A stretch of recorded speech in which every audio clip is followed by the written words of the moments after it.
Good Good morning, my friends. Coming to you live from Orange County, California. I'm kind of laughing because normally when the kids are in here and there's that big beat that hits on the intro, I do this because they hate it, and I did it, and nobody's in the room. I'm all by myself. So I'm in here laughing at myself, which is not unusual. I laugh at all my jokes, as you probably know. Just in case, I want to remind you to go to the AndyFalcoPodcast.com, the AndyFalcoPodcast.com. Go there, subscribe, as we never know when we're going to be pulled off of social media in regard to our topics and the things we talk about, that kind of stuff. But Merry Christmas Eve. This is the first Christmas Eve where I've been doing these devotionals and these broadcasts. And so this is actually an exciting time for me. It's an exciting time because this simply is the best Christmas time, holiday time ever in my adult life. I'm having a great time. As a matter of fact, I shouldn't even be doing this devotional because I'm so busy trying to get prepared. Last night, everything got derailed with a plumbing issue, and had to go to Home Depot again and get some parts and come back and fix my plumbing. And that now I'm drying everything out. And so it's been kind of a hectic couple of days, but I wanted to be with you. I could not do the devotional today considering it's Christmas time. How do you do devotionals almost all year long, and then not do one on Christmas Eve? And then, of course, we're going to do one tomorrow on Christmas. And I'm going to read an entire Psalm 18, which I put up right here. I'm going to read that entire thing. It's, I hope you can, oops, sorry. Let me fix my camera. Hold on. I didn't, so every so often it disconnects and I have to make sure that my autofocus is turned off. Sorry about that. All right. Let's see who's on over here. Amy Feltz. Hey, Amy, I gave you a shout out yesterday. I used the video from the Dennis Prager video game. That was a great video, by the way. And Merry Christmas Eve to you. Oh, look at our new animation. Watch this. Watch when I bring up Amy's comment. Watch what happens. Ooh, it's animated. Look at that. Whoa, that's so cool. That's an early Christmas present from StreamYard. And so we're going to be reading from today's daily devotional from my utmost of it. Oh my gosh, I should not put anything in the eggnog, and I haven't. My utmost for his highest. My utmost for his highest. You can follow along if you go to utmost.com. But I would encourage you, I don't have the book here handy, but I would encourage you to buy the book, because why not? They put the stuff together, purchase, give them a little love, but you can also go to utmost.org and see today's devotional, which I'm going to be reading for you in just 1 minute. In the devotional, it references Psalm 18, so I'm going to be reading Psalm 18. As a matter of fact, there's so many references that I thought, I'm going to pick one, and I went randomly and I read Psalm 18. I've never really read it all together, and it is an awesome passage of the Bible. I guess that's what you call it. Psalm 18 is an awesome part of the Bible, and I cannot wait to read it to you. It's kind of long, so hopefully you can bear with me as I get through it. But good for you. The devotional is actually pretty short, so we can get rid of that. So we can get that out of the way. All right. So let me go ahead and get rid of the frame there. I'm going to bring up the utmost. Sorry, my hat's all jacked up. Sorry about that. So the hidden life. And of course, this is my utmost for his highest is written by Oswald Chambers. And the first passage he cites here at the very beginning is, your life is hidden with Christ in God. Your life is hidden with Christ in God. Colossians 3:3. I should actually read that. Let me actually take a look at that really quick. Put it in a new tab. I'm going to read Colossians 3:3. And it says, for you died, and your life is now hidden with Christ in God. For you died, and your life is now hidden with Christ in God. All right, that's what Colossians 3:3 says. All right, so let's get into the devotional. The Spirit of God testifies to and confirms the simple but almighty security of the life that is hidden with Christ in God. Paul continually brought this out in his New Testament letters. We talk as if living a sanctified life were the most uncertain and insecure thing we could do. Yet it is the most secure thing possible, because it has Almighty God in and behind it. The most dangerous and unsure thing is to try to live without God. For one who is born again, it is easier to live in a right standing relationship with God than it is to go wrong, provided we heed God's warnings and walk in the light. 1 John 1:7. When we think of being delivered from sin, being filled with the Spirit, Ephesians 5:18, and walking in the light, we picture the peak of a great mountain. We see it as a very high and wonderful, but we see, hold on one second. We see it as very high and wonderful, but we say, oh, I could never live up there. However, when we do get there through God's grace, we find it is not a mountain peak at all, but a plateau with plenty of room to live and to grow. You enlarged my path under me, so my feet did not slip. And that's in Psalm 18:36, which I'm going to read. When you really see Jesus, I defy you to doubt him. If you see him when he says, let not your heart be troubled, John 14:27, I defy you to worry. It is virtually impossible to doubt when he is there. Every time you are in personal contact with Jesus, his words are real to you. My peace I give to you, a peace which brings an unconstrained confidence, and covers you completely from the top of your head to the soles of your feet. Your life is hidden with Christ in God, and the peace of Jesus Christ that cannot be disturbed has been imparted to you. Sorry about that. I had to connect the button, and I saw that a friend of mine, Everett O'Keefe, was trying to do a FaceTime, but he does not realize, obviously. He obviously doesn't watch my devotionals and realize that I'm on live right now. He just got out of the hospital. That's why I kind of got distracted there looking. I want to make sure he was okay.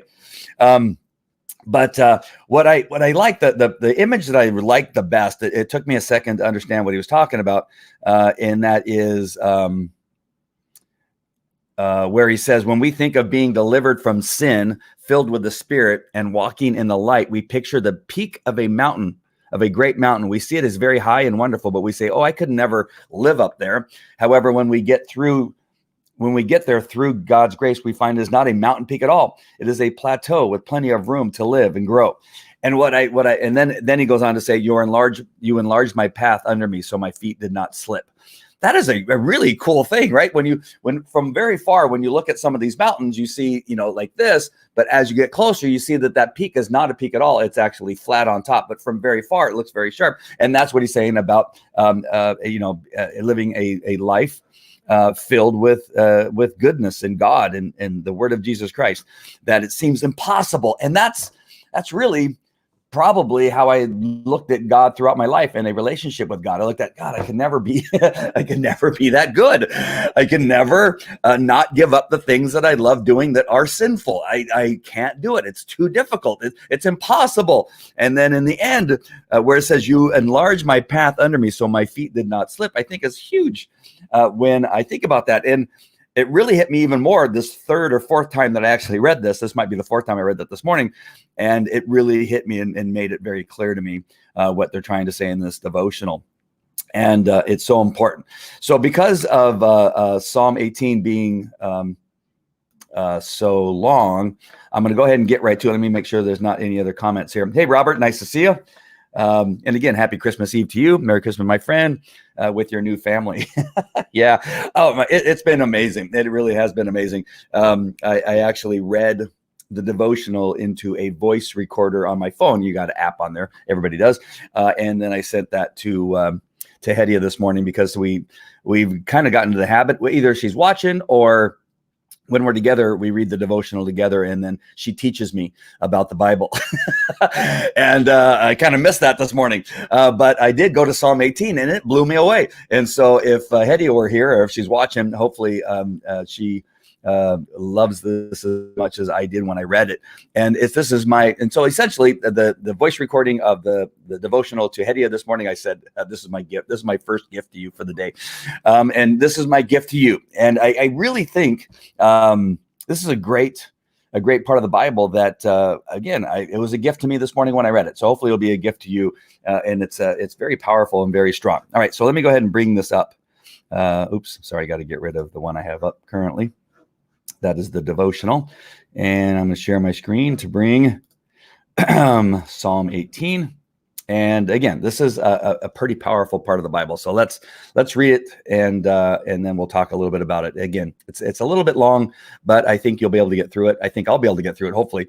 And then we'll talk a little bit about it after I'm done. All right, here we go. Psalm 18, as I bring it up here. Let me go ahead and make it full screen. There we go. All right. So Psalm 18, this is from the New International Version, NIV. Psalm 18, for the director of music of David, the servant of the Lord, he sang to the Lord the words of this song when the Lord delivered him from the hand of all his enemies and from the hand of Saul. He said, I love you, Lord, my strength. The Lord is my rock and fortress and my deliverer. My God is my rock in whom I take refuge, my shield, and the horn of my salvation, my stronghold. I call to the Lord, who is worthy of praise, and I have been saved from my enemies. The cords of death entangled me. The torrents of destruction overwhelmed me. The cords of the grave coiled around me. The snares of death confronted me. In my distress, I called to the Lord. I cried to my God for help. From his temple, he heard my voice. My cry came before him into his ears. The earth trembled and quaked, and the foundations of the mountains shook. They trembled because he was angry. Smoke rose from his nostrils. Consuming fire came from his mouth. Burning coals blazed out of it. He parted the heavens and came down. Dark clouds were under his feet. He mounted the cherubim and flew. He soared on the wings of the wind. He made darkness his covering, his canopy around him, the dark rain clouds of the sky. Out of the brightness of his presence, clouds advanced with hailstones and bolts of lightning. The Lord thundered from heaven. The voice of the Most High resounded. He shot his arrows and scattered the enemy. With great bolts of lightning, he routed them. The valleys of the sea were exposed, and the foundations of the earth laid bare at your rebuke, Lord, at the blast of breath from your nostrils. He reached down from on high and took hold of me. He drew me out of deep waters. He rescued me from my powerful enemy, from my foes who were too strong for me. They confronted me in the day of my disaster, but the Lord was my support. He brought me out into a spacious place. He rescued me because he delighted in me. The Lord has dealt with me according to my righteousness, according to the cleanliness of my hands, he has rewarded me. Oh, I'm sorry. According to the cleanness of my hands, he has rewarded me. For I have kept the ways of the Lord. I am not guilty of turning from my God. All his laws are before me. I have not turned away from his decrees. I have been blameless before him and have kept myself from sin. The Lord has rewarded me according to my righteousness, according to my cleanness of my hands in his sight. To the faithful, you show yourself faithful. To the blameless, you show yourself blameless. To the pure, you show yourself pure. To the devious, but to the devious, you show yourself shrewd. You save the humble, but bring low those whose eyes are haughty. You, Lord, keep my lamp burning. My God turns my darkness into light. With your help, I can advance against a troop. With my God, I can scale a wall. As for God, his way is perfect. The Lord's word is flawless.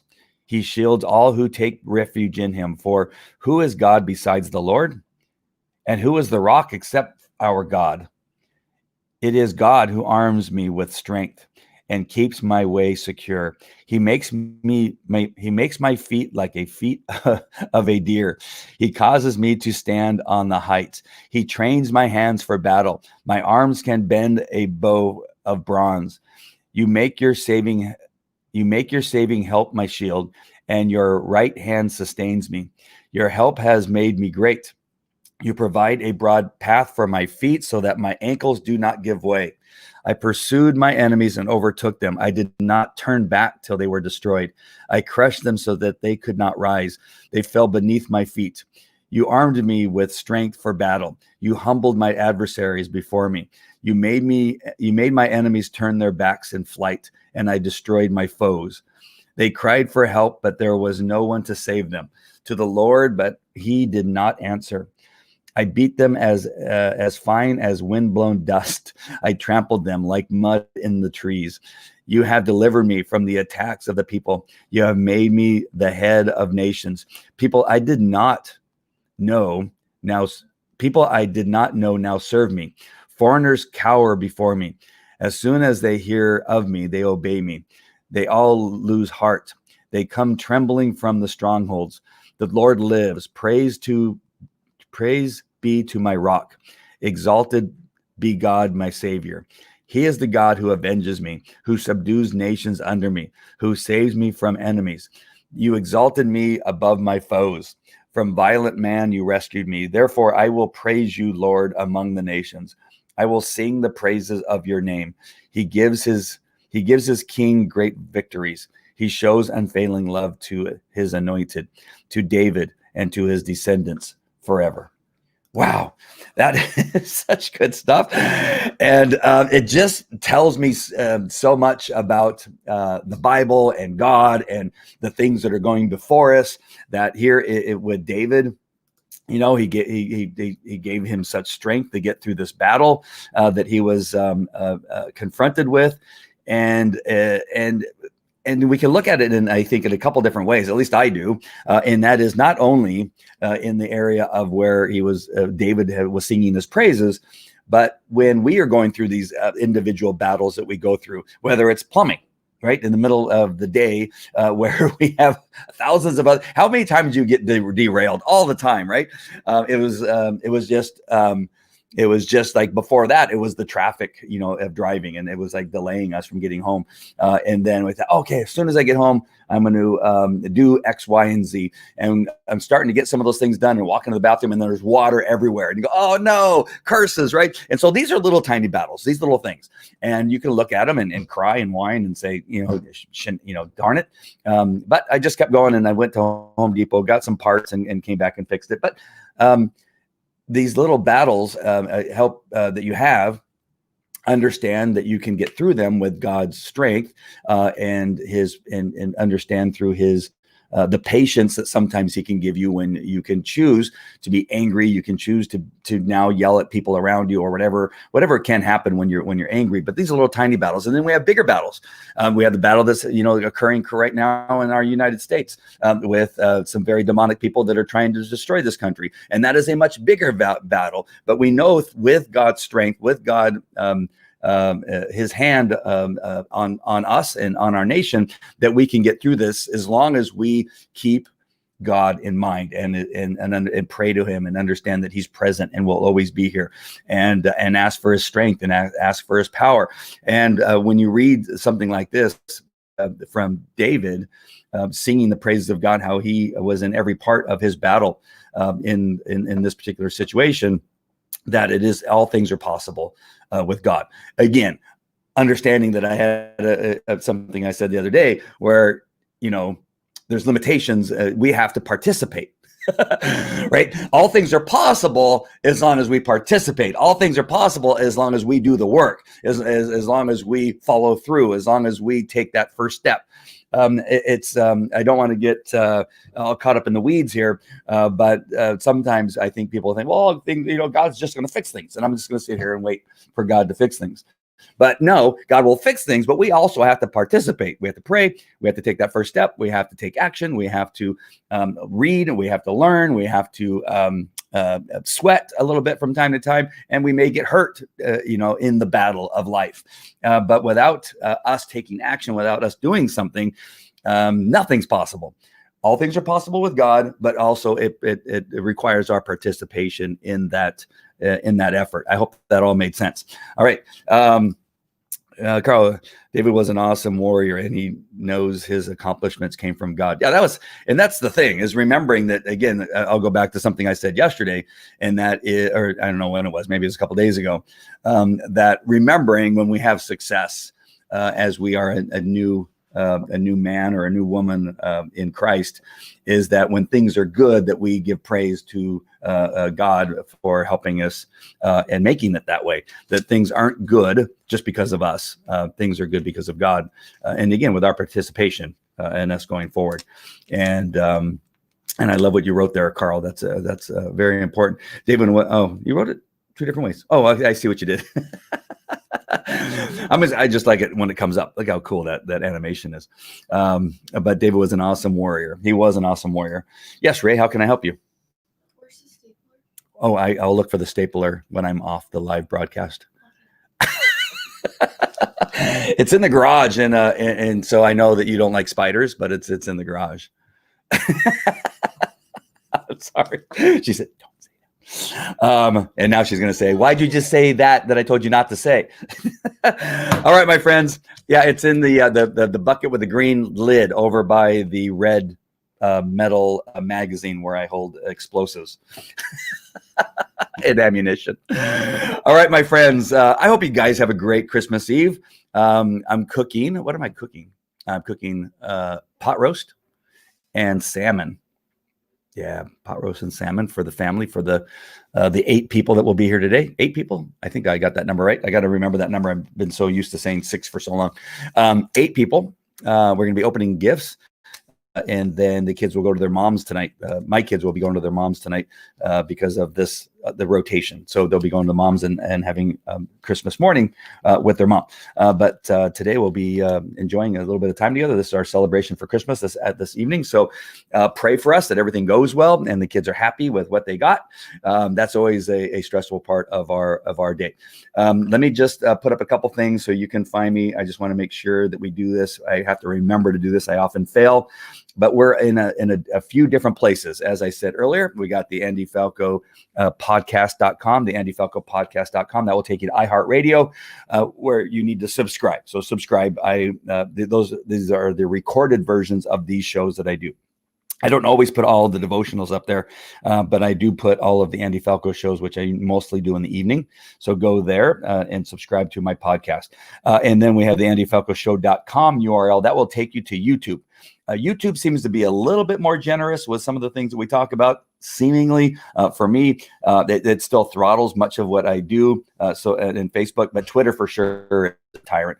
They constantly are taking down my stuff on Twitter.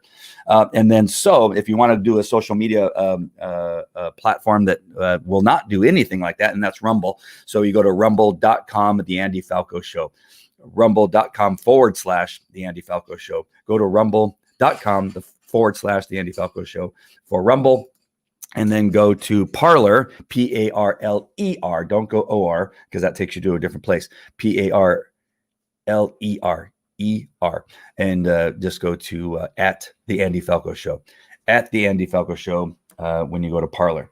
All right, my friends. And that was it. I think that's all I have there. Yes. I forget what joinmelive.live is. What's Join Me Live? I'm going to check this out. Go to join. Let me see what that is. I forget what I have there. Join Me Live. Oh, Join Me. Hold on one second. What was that again? Joinmelive.live. Join Me Live. I forget where that goes. I have so many URLs, I can't keep them all straight.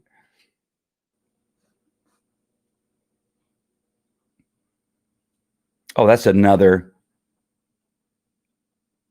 Oh, I got it. That's how you do live stream. And that is the full package. I believe it's all 3. And I will be adding new videos, not this week, but next week. I have some new videos to add to that particular platform. So if you go to joinmelive.live, it'll teach you how to do live broadcasting.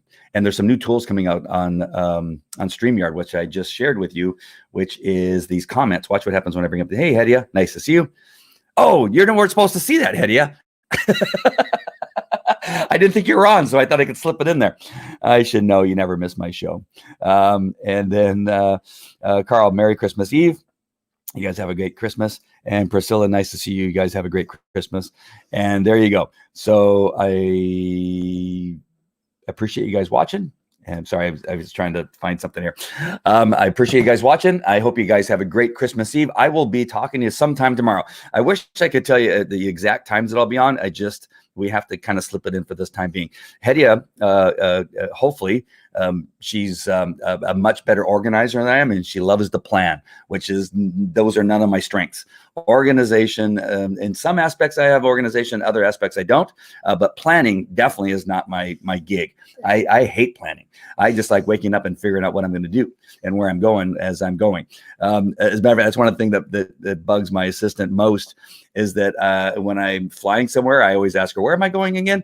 And then when I get there is when I find out where I'm actually staying. or whether I have a rental car. So I'm flying through the air, I'm landing in an airport, and I don't know whether I have a rental car or where I'm even going. I could be like landing, in the city where I'm actually going to be working, or it actually could be an hour and a half to 2 hours away. I don't know until I land. I love it that way. Many other people, it drives them crazy. Hetty will ask me, where are you going next week? I don't know. And then I will try to figure it out. It's pretty amazing that I get anything done. Praying for a very joyous Christmas for you all. Yes, Hetty, I will be doing that together. And seeing her in a couple hours. I only have a couple hours to do things that I should have got done yesterday. All right, my friends, I love you guys, and hope you have a great, great Christmas. God bless.